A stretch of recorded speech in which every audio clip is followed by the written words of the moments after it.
So for the single leg hip thrust, you want to take your bench or your box or whatever you're using and get your upper back right in between your shoulder blades on the corner of the bench, and then kick your feet out comfortably out in front of you. Starting with both feet flat on the ground, I'm going to be working my left leg here. So I'm going to think about pushing the ground down and my hips up with my whole left foot, heel, ball of your foot, the whole foot down into the ground, hips up, and I'm going to be thinking about driving this knee up like this into like almost a 90-90 position here. Doesn't need to be perfect.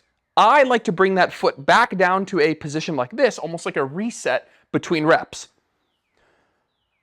So it looks something like this. Now, you'll notice that I'm pivoting my back on the bench. What we're not doing is this, where my back is just staying in the same place. I'm bringing my chest down at the bottom of the rep and up at the top of the rep. Keeping my chin tucked, driving that opposite side up,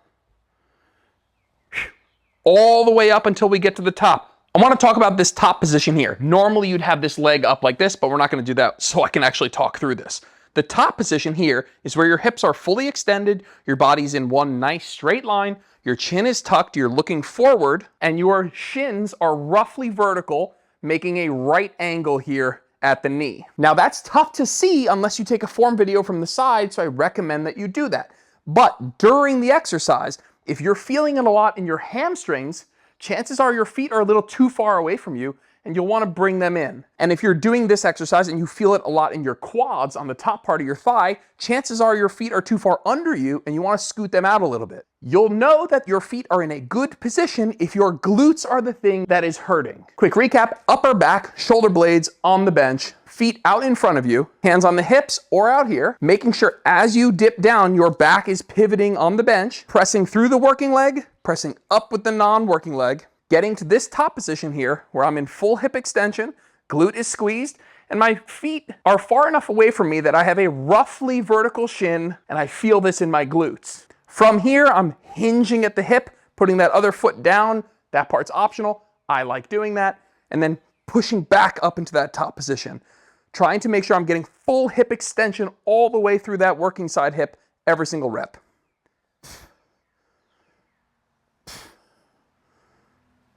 So there are many ways to add load to this. While body weight can be challenging for a while, most of you are going to add weight at some point. And there are many ways to add weight. I'm going to show you with dumbbells and with a landmine setup, but if you like the normal barbell glute bridge hip thrust setup with a barbell in your lap, or you're using a Smith machine, or you have a glute bridge machine in your gym, you can replicate this same technique with that bar or that pad across your lap just fine. It's entirely up to you how you load this. I'm going to show you first with the dumbbell because I think it's the easiest and most accessible way to load this up. You can do it two ways. The first is actually just hanging that dumbbell off the side like this, so the inside bell is right between your legs and the outside part of the bell is dipping down like this, and then you're just cupping the bottom so that it doesn't fall out. And I think this can actually be a really comfortable way to load this exercise.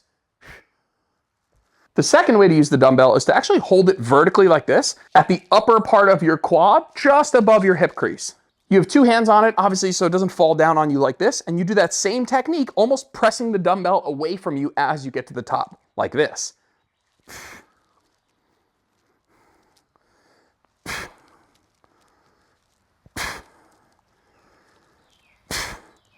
This way may look a little bit weird, but it's actually my preferred way of loading it these days as the dumbbell gets heavier and heavier.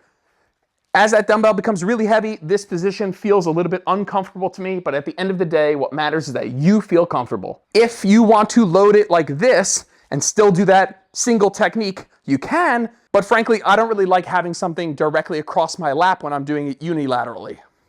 I like having it off to that working side in some way. If you want to get fancy, I really like a landmine loading for this as well. Empty one side of the barbell and rest it on the floor, put your weight on one side, and put your hip thrust pad on the end like this, and put that on the inside of the leg that you're going to work. So I'm going to be doing my right leg here. Then get yourself back into that technique where your upper back, your shoulder blades are on the bench, and your feet are far enough away from you to get a roughly vertical shin. Two hands on the bar like this, and then you do that same technique.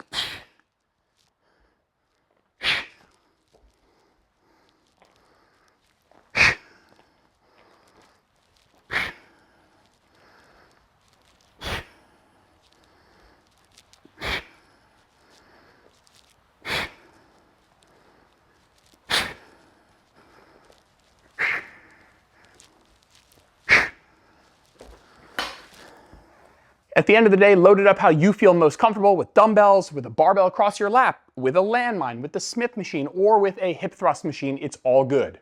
What matters is the technique and the execution and making sure you're getting all the way up to full hip extension to work the glutes.